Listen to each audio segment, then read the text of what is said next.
여러분 안녕하십니까? 최근 기출문제 TAT 1급 45회 기출문제 풀이를 해보도록 하겠습니다. 일단 이론 먼저 15문제 풀이를 먼저 한 다음에 실습 풀이를 해보도록 하겠습니다. 자, 1번 문제 보시면 다음 중 회계 정보의 질적 특성에 관한 설명으로 옳지 않는 것은 그랬습니다. 질적 특성 그러면 목적 적합성이 있고요, 신뢰성이 있지요. 목적 적합성의 하부 개념은 세 가지가 있죠. 적의 목에 피가 흐르고 있다. 그렇죠. 목적 적합성 있는 정보는 정보 이용자가 기업 실체의 과거, 현재 또는 미래의 사건의 결과에 대한 예측을 하는데, 미래를 예측하는 것, 도움을 주거나 도움이 되거나 또는 그 사건의 결과에 대한 정보 이용자의 당초 기대치를 확인하고 좀 피드백이죠.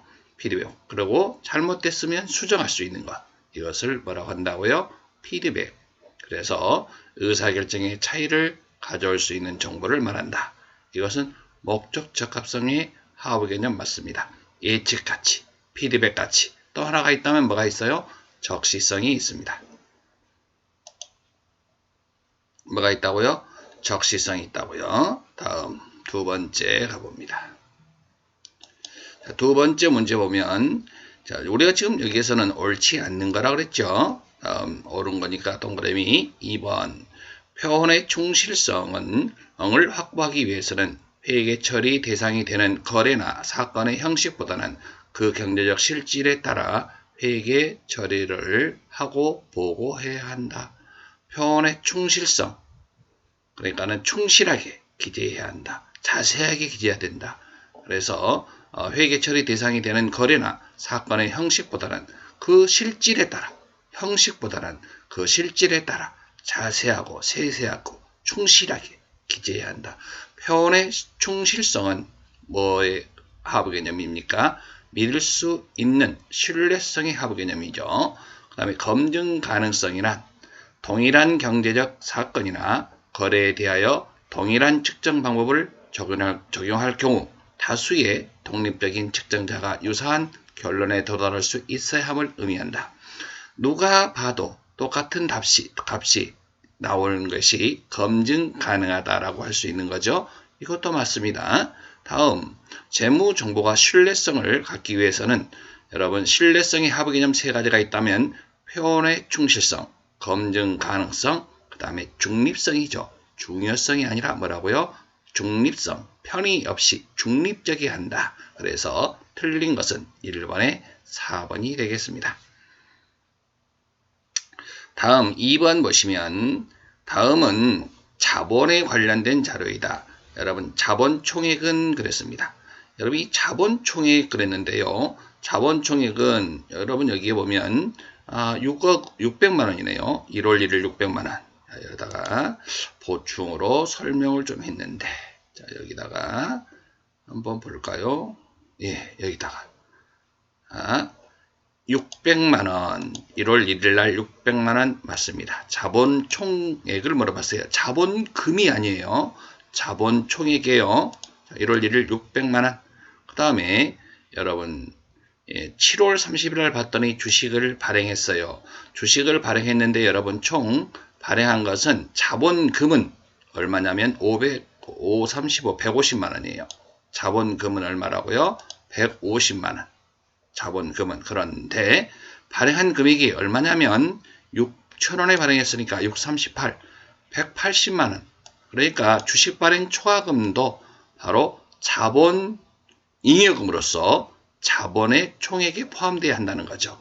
그러니까 150만 원, 30만 원 다 해서 여기까지 7월 30일까지는 180을 더하니까 780이라고 적어놨어요. 근데 자, 이제 9월 10일 날 봤더니 발행 주식 중, 그러니까 우리 회사가 발행한 주식 중에서 100주를 치르겠어요. 그러면 여러분 우리 회사 주식을 다시 치르겠다면 차변의 자기 주식이라 그러죠.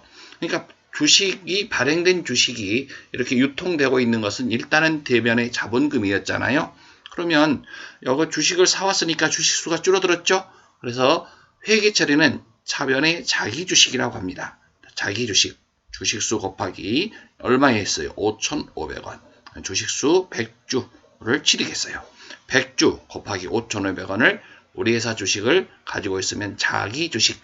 여러분, 자기 주식은 자본의 마이너스 차감 계정입니다. 그러면 얼마 나와요? 55만원인가? 55만원을 차감한가요? 자, 55만원을 마이너스 시켜야 되겠죠. 그러니까 600만원에서 780만원 됐다가 9월 10일 날 55만원을 차감하니까 725만원이 답이 되겠습니다.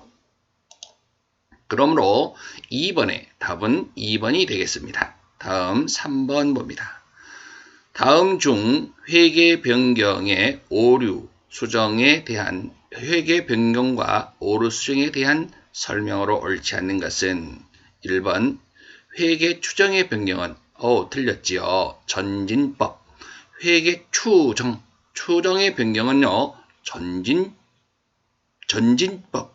그러니까 지금부터 새로운 방법을 하면 되겠죠. 그래서 여러분 소급으로 적용하지 않고 단기와 단기 이후의 기간에 반영한다.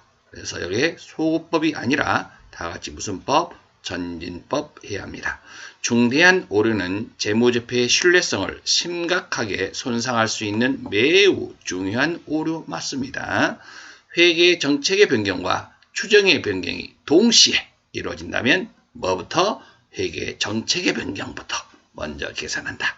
회계 정책의 변경에 의한 누적 효과를 먼저 계산하여 소급 적용한 후 그 다음에 추정의 변경 효과를 전진적으로 나왔네요. 전진적으로 적용한다. 맞습니다.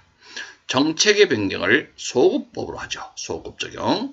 단기에 발견한 전기 또는 그 이전 기간에 중대하지 않는 오류는 단기 손익계산서에 영업의 손익 중 정기율의 손익으로 보고한다. 그런데 여러분 여기서 좀 뭘 찾으라 그랬어요? 네, 옳지 않는 거라 그랬죠. 예, 옳지 않는 것은 아까 답이 나왔네요. 1번.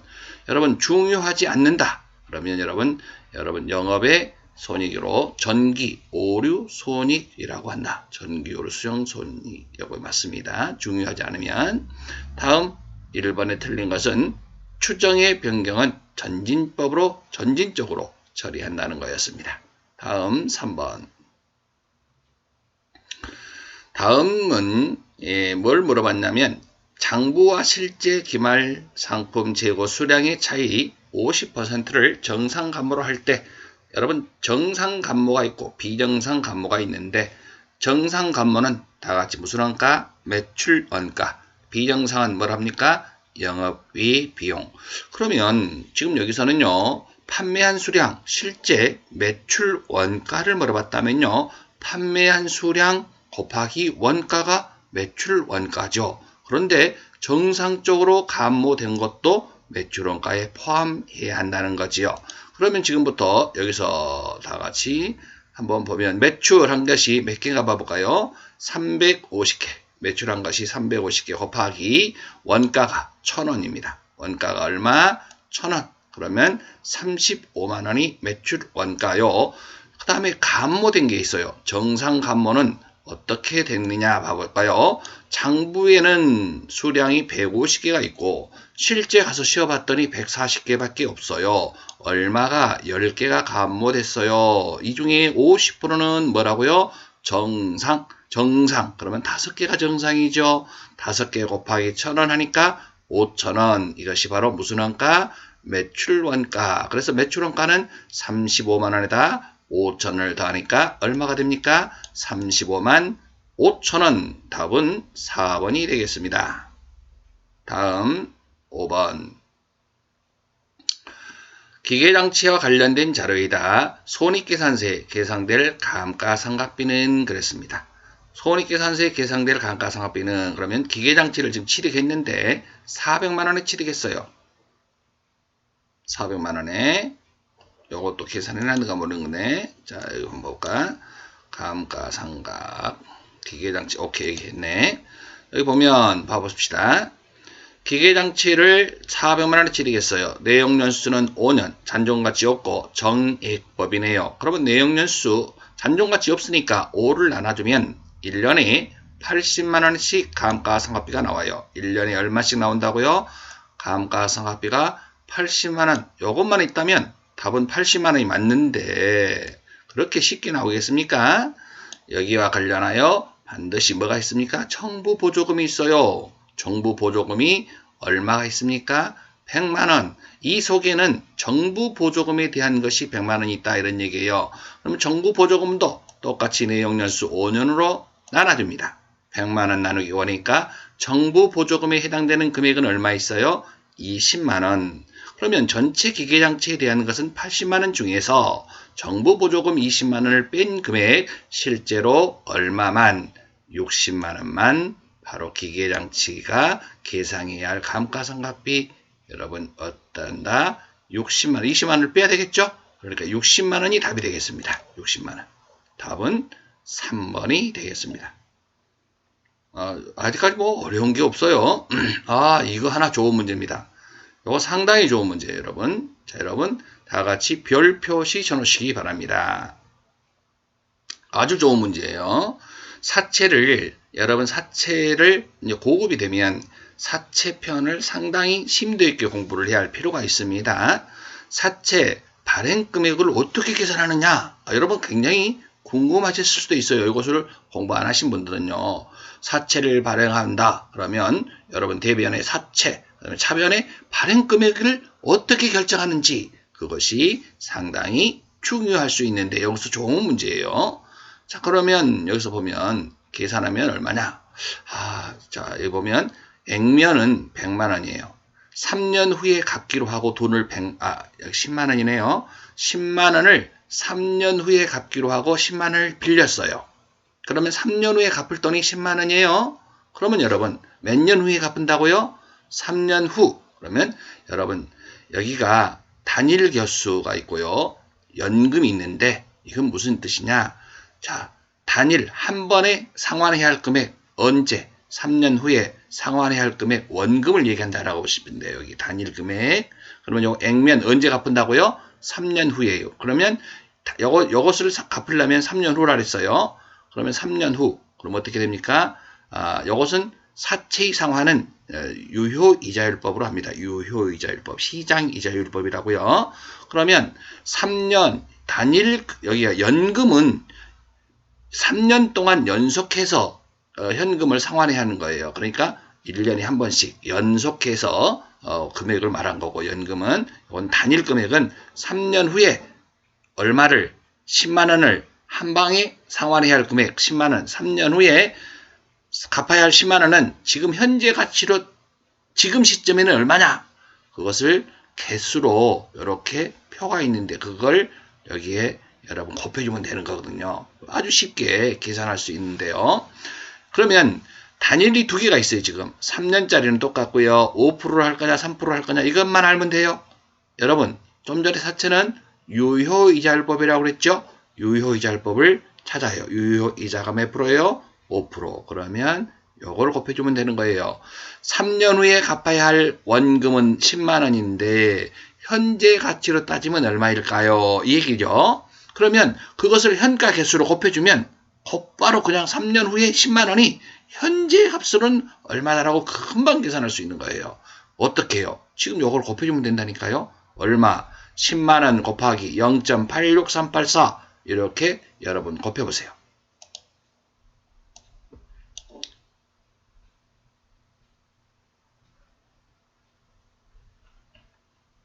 요것은 계산을 안 해놨네. 너무 쉬워서 그런가?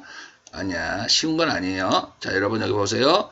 여기 보세요. 자, 10만원 곱하기 0.86384를 곱했죠? 여기, 요거 곱했어요? 오케이.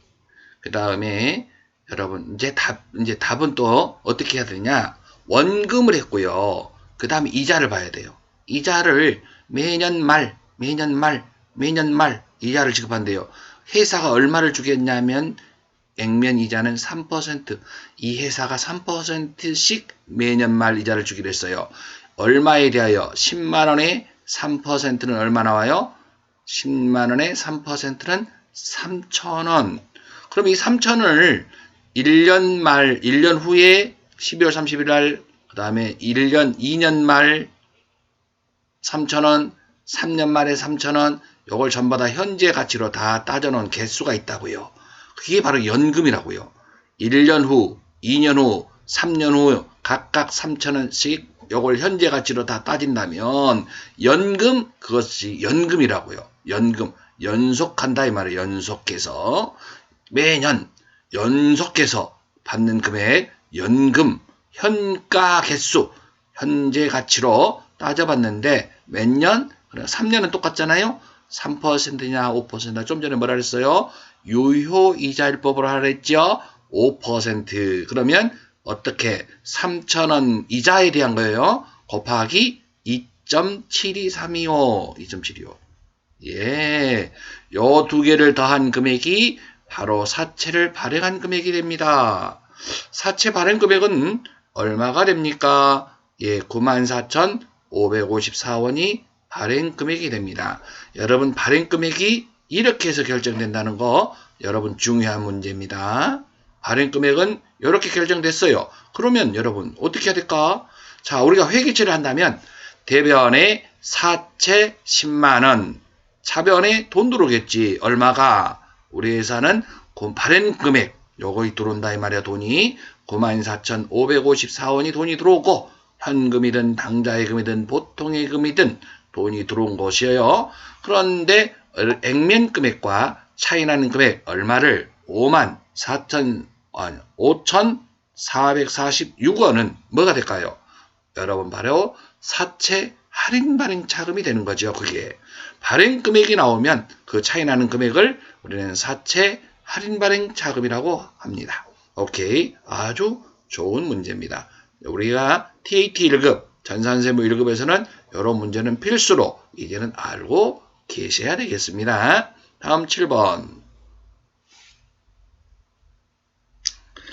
7번 문제 보시면 결산 시 발견된 오류사항이다. 이 오류가 당기순이익에 미치는 영향은 그랬습니다.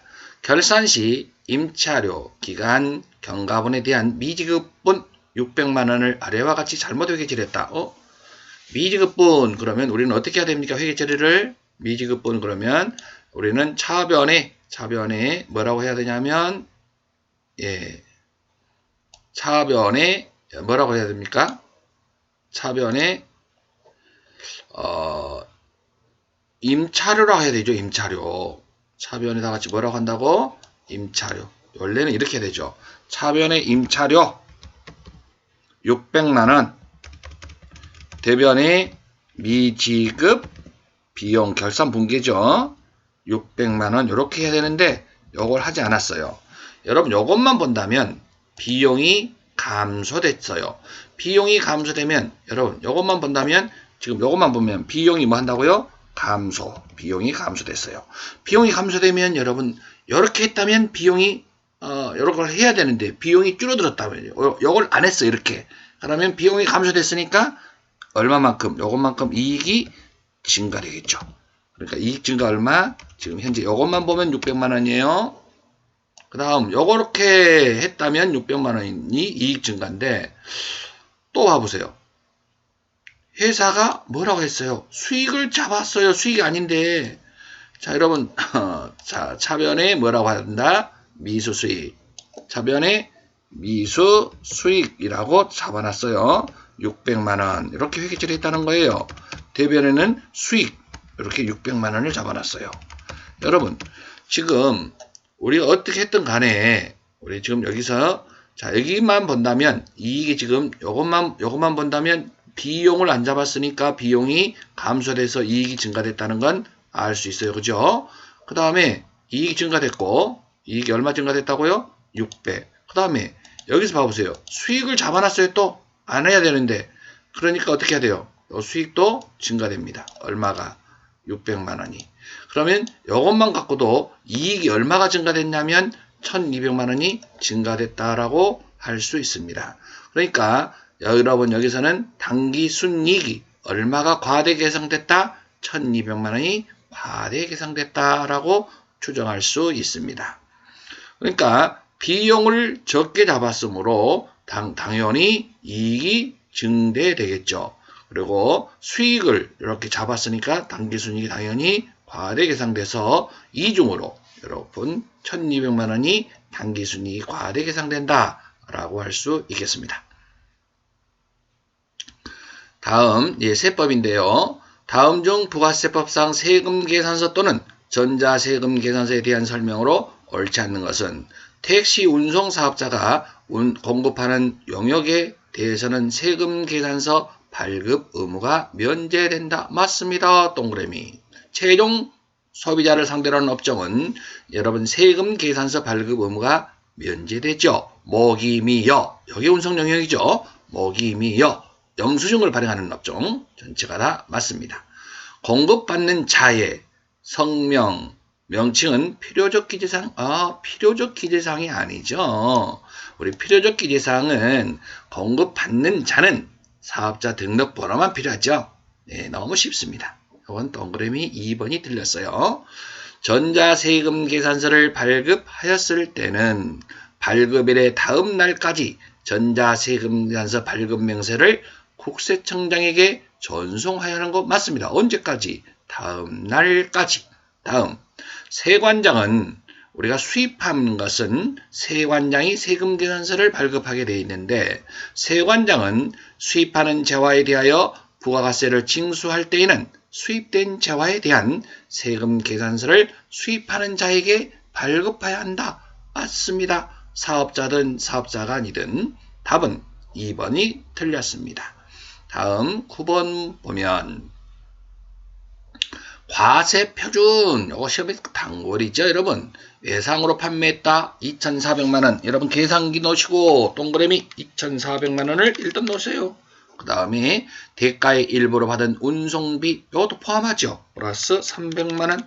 그 다음에 또 뭐가 되냐, 자금을 대여하고 받은 이자. 여러분 이자는 과세표준에 포함되지 않는다. 과세표준에 포함된다 이런 얘기는 부가세를 붙이겠다 이런 얘기거든요. 그러니까 돈에는 부가세가 없어요. 중고용 승용차를 매각, 여러분 승용차를 매입한 게 아니라 매각했어요. 얼마? 플러스 200만원. 그 다음에 하치장, 여러분 하치장은 창고예요. 창고에 갖다가 놨는데 여러분 창고에다 갖다 놨는데 부가세를 붙이면 되겠습니까? 아니 됩니다. 답은 얼마가 될까요? 답은 2,900만원이 나오는데 여러분은 얼마 나왔나요? 2,900이 정답이 되겠습니다. 다음 10번. 다음 중 소득세에 대해서 잘못 설명하고 있는 사람은 비거주자는 국내 원천 소득에 대해서만 소득세 납세 의무가 있어 비거주자, 그렇죠. 우리나라에서 벌어들인 소득에 대해서만 과세한다. 아주 잘했어 민수. 합격. 다음, 일용근로자의 근로소득은 종합소득 과세표준을 계산할 때 합산하지 않아? 맞아. 그렇죠. 일용근로자는 왜 그럴까요? 태인은 분리과세라는 걸 알고 있네요. 분리과세 합격. 예, 맞습니다. 다음, 인적사항을 고려한 공제제도를 두고 있어 우리 인적사항을 고려한다. 소득세는 인적공제죠. 사람 한 사람에 따라서 기본공제 150을 해준 것처럼 인적공제가 맞습니다. 우리 그 소득세법의 특징입니다. 다음, 퇴직소득은 종합소득 과세표준을 계산할 때 합산하여 과세해. 아니. 승진은 공부 더 해야 되네. 그래야 승진이 돼. 아직 승진 아니야. 틀렸어.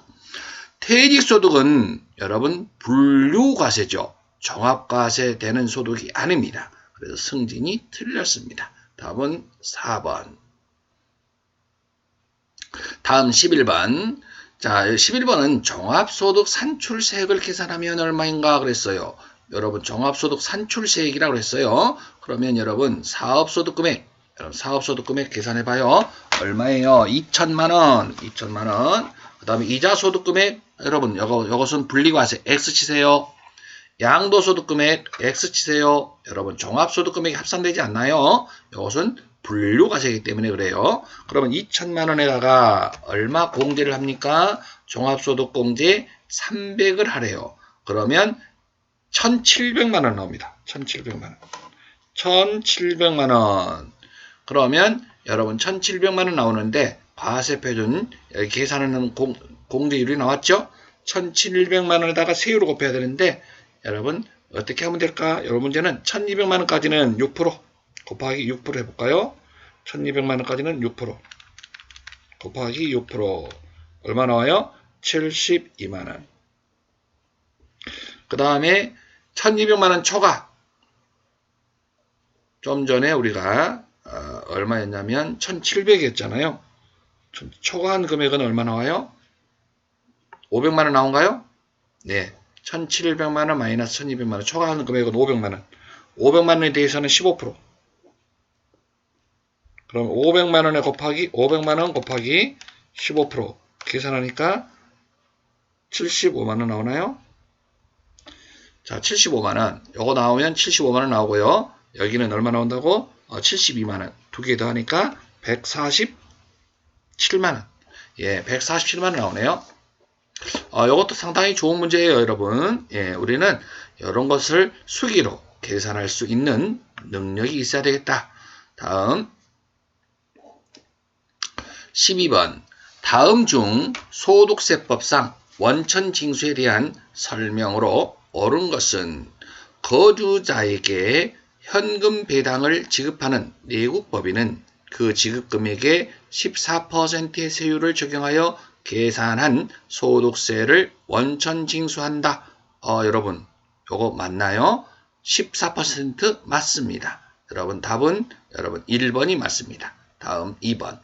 원천징수 의무자는 원천징수한 소득세를 그 징수일이 속하는 반기의 다음 달 10일까지. 여러분, 반기가 아니라 매월 다음 달 10일까지죠. 매월 징수일이 속하는 달에 다음 달 10일까지 납부해야 합니다. 틀렸습니다. 원천징수 의무자가 공적연금소득을 지급할 때는 그 지급금액의 5% 틀렸어요. 5%가 틀리고 간이 세액표라고 있어요. 그 표에 의해서 세율을 원천징수한다. 틀렸습니다. 이자소득에 대한 원천징수세액은 1,000원 미만인 경우에는 소득세를 원천징수하지 않는다. 여러분, 원래는 원천징수세액이 1,000원 미만이면 소득세를 원천징수하지 않은 게 맞아요. 그건 원칙인데요. 단 외외적으로 이자소득만큼은 여러분 1,000원 미만이어도 이자소득에 여러분 통장에 보시면 이자소득 1,000원 밑으로 소득이 발생됐어도 요거 세금 떼어요. 이자소득은 독한 놈이에요. 세금을 이자소득에 대한 것은 1,000원 밑에서도 여러분 몇백 원이도 원천징수한다. 이렇게 보시면 돼요. 모두 다 세금을 띈다라고 보시면 돼요. 그러니까 이것은 이자소득에 대해서 소득세 원천징수 하지 않는다가 틀렸단 말이에요. 그래서 답은 여러분 이것은 옳지 않는 거, 옳은 거 답은 이미 나왔죠. 1번으로 나왔습니다. 그래서 여러분 보면 4번 원천징수세액 1,000원 미만인 경우에는 소득세를 원천징수하는 것은 원칙. 다만 뭐에 대한 거? 이자소득에 대한 경우는 그러하지 않는다. 이자소득은 원천징수한다. 이런 얘기죠.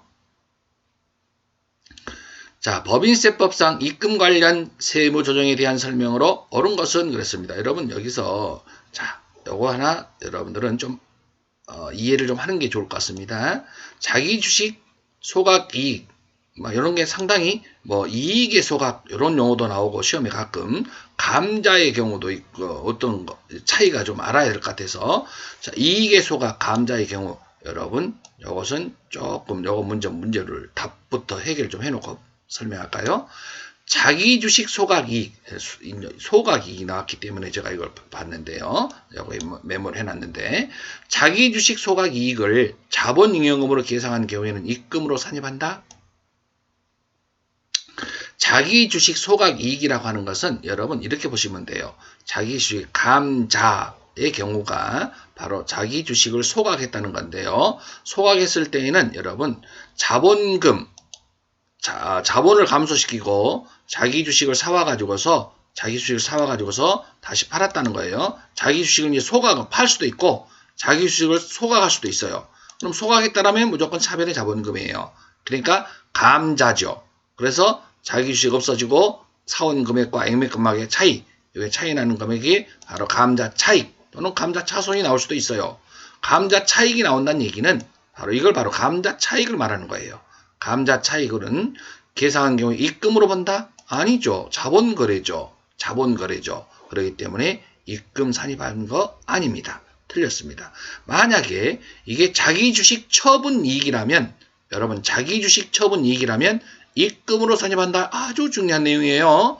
자기주식 처분이익은 입금 산입으로 본다. 이건 법인세법에서 아주 중요한 내용이라는 거 아시죠, 여러분? 법인세법을 이미 공부하셨으니까 말입니다. 다음, 요거 잠깐만 설명 좀 하고 갈게요. 이익의 소각이 있고 감자. 자, 소각이라고 하는 것은요, 여러분 이익의 소각이라는 거 우리가 평상시에 사용하지 않기 때문에 이게 시험에 나오면 많이들 헷갈려서, 자, 자기 주식을 사온 건 똑같아요. 감자는 자본금을 감소시키는 거고요. 자기 주식을 똑같이 사와요. 그런데 이익의 소각이라면 말 그대로 여러분 자본금을 소각시키는 것이 아니라, 자본금 주식을 건드리는 게 아니라 이익잉여금을 소각시킨다는 거예요. 자기 주식을 없애면서 소각한 거 맞아요. 그리고 이익잉여금, 여러분 이익잉여금을 감소시키면서 자기 주식을 소각시키는 것이에요. 차변이 이익잉여금. 그런데 감자는 뭐다? 자본금, 주식을 없애면서 자기 주식 소멸시킨다. 서로 이렇게 차이가. 이익의 소각 그러면 이익잉여금, 주식은 건들지 않는 거예요. 이익잉여금을 감소시킨다. 자, 감자는 당연히 자본금을 감소시키니까 자본이 감소가 온다. 이익의 소각과 감자의 경우를 메모를 해놨습니다. 참고로 알아두시기 바랍니다. 또 이런 문제가 꼭 나올 것 같아서 또 나올 수 있어요. 이런 문제도. 이익의 소각, 이론 시험에 말입니다. 다음. 지금 여기 1번 같은 경우 자기 주식 소각 이익은 감자 차익이라고 여러분들은 이해하시면 돼요. 감자 차익은 자본거래로서 입금으로 보지 않는다. 다음, 보험업법에 따른 유형자산 평가 이익을 영업의 수익으로 계상한 경우에는 세무조정이 필요가 없다. 여러분 이렇게 생각하면 돼요. 그냥 의무평가는 인정하지 않아요. 평가이익이나 평가손실 이익, 의무평가. 법인세법에서는 평가, 그냥 미실현 손익, 그러니까 이 평가 손익은 인정하지 않아. 그러나 단 법인세법, 동그라미세 법에 따라 그랬어요. 그럼 법에서 이렇게 하라고 되어 있는 대로 하는 거예요. 그러니까 법에서 수익으로 잡았대요. 잘했어. 당연히 세무조정 필요 없어요. 그러니까 이거 어렵지만 법에서 인정해 준 경우는 인정이 되는 거다. 세무조정할 필요가 없다. 다음, 국세환급가산금. 여러분 국세환급가산금이라는 게 뭐냐면, 여러분 환급을 내가 세금을 너무나 많이 냈어요. 국세를 너무나 많이 냈는데 그것을 우리가 국가가 돌려줄 때도 거기에 대한 돌려주는 거, 원금만 돌려주는 것이 아니라 거기에 따른 이자도 돌려준단 말이에요. 그러니까 여기 가산금이라고 하는 것은 이자라고 보시면 돼요. 그러니까 국가가 세금을 너무나 많이 가져가서 미안하다는 개념으로서 돌려주는 건데, 이걸 수익으로 잡아버리면 어떤 현상이 있냐면 또 거기에 법인세가 또 과세되게 되어 있습니다. 그래서 입금으로 보지 않을게, 이런 얘기죠. 국세 환급 가산금은 그래서 입금 불산입, 수익으로 보지 않아요. 근데 여기서 수익으로 봤다 그러네요. 수익으로 보지 않아요. 영업의 수익으로 계상하는 경우에는 세무조정이 필요 없다. 수익으로 보면 여러분 어떻게 됩니까? 법인세 세금이 더 늘어납니다. 그러니까 수익으로 보지 않아야 된다. 3번은 뭐라고 설명되어 있는가 보자. 입금불산입. 수익으로 보지 않는다. 그 말이 입금불산입이다. 이렇게 보시면 되겠습니다. 다 같이 입금불산입. 무슨 불산입? 여기 입금으로 보는 거랑 입금으로 똑같잖아요. 영업의 수익으로 했다는 얘기는 법인세법에서는 입금으로 보지 않는다. 입금불산입 세무조정으로 해야 한다. 전기에 선금 인정된 재산세 당기 환급분을, 여러분 전년도에 선금이었어요. 전년도에 재산세는 선금 너무나 많이 냈대. 환급했어요. 그럼 반대로 입금이라고 그래야지. 다 같이 입금불산입이 아니라 뭐라고요? 입금이라고 그래야 한다고요. 선금의 반대는 뭐예요? 입금. 그래, 입금이라고 해야 된다. 입금불산입 틀렸다. 그래서 조금 어렵지만 법인세법에서는 정확하게 이해하고 각각 내용을 잘 읽어보시고 넘어가야 하겠습니다. 다음 14번. 법인세 신고를 위한 자료이고요. 여러 각 사업년도 소득 금액을 계산하면 그랬습니다. 각 사업년도 소득 금액을 계산하면 여러분 자 당기순이익이 지금 1억 원이 나와 있고 손익계산서에 반영된 세무조정 자료가 법인세 비용이 지금 1,000만 원 있고요. 여러분 법인세 비용 요거 다 같이 선금불산입이라고 적어주시겠습니까? 다 같이 선금불산입 다 같이 무슨 불산입? 선금불산입. 그러면 플러스라고 적어놓으세요. 비용이 아니라 선금이 아니다. 그러니까 결과적으로는 비용은 차감하는 건데 선금이 아니다. 그러니까 가산조정이다. 플러스라고 적어놓으시고요. 다음 업무와 관련이 없는 재산실을 냈어요. 여러분 비용으로 봐주면 되겠습니까? 안 돼요. 그래서 선금이 아니다를 우리는 뭐라 그래요? 선금불산입 가산조정과 차감조정만 하시면 돼요. 가산조정 플러스. 그러면 이것도 플러스고 플러스 두 개 또 플러스입니다. 다음 당기 건물 감가상각비 시인부족에 여러분 이게 무슨 말이냐? 전년도에 감가상각한 것이 지금 한도 초과가 3천만 원 있습니다. 올해는 여러분 감가상각비 5. 여러분 시인부족액이라고 하는 것은 회사가 세법상 한도가 충분히 있음에도 불구하고 감가상각비를 2천만 원을 한도는 2천만 원까지 할 수 있는데 회사가 감가상각비를 부족하게 했어요. 그러면 원칙은 소멸이라고 적어요. 원칙은 뭐라고요? 소멸. 그런데 전년도에 한도 초과한 것이 이렇게 있대요. 그러면 여기 한도 내에서 선금으로 추인할 수 있다. 그럼 이것은 결과적으로 요 말이 없으면 여기 없다면 소멸되는 게 원칙이에요.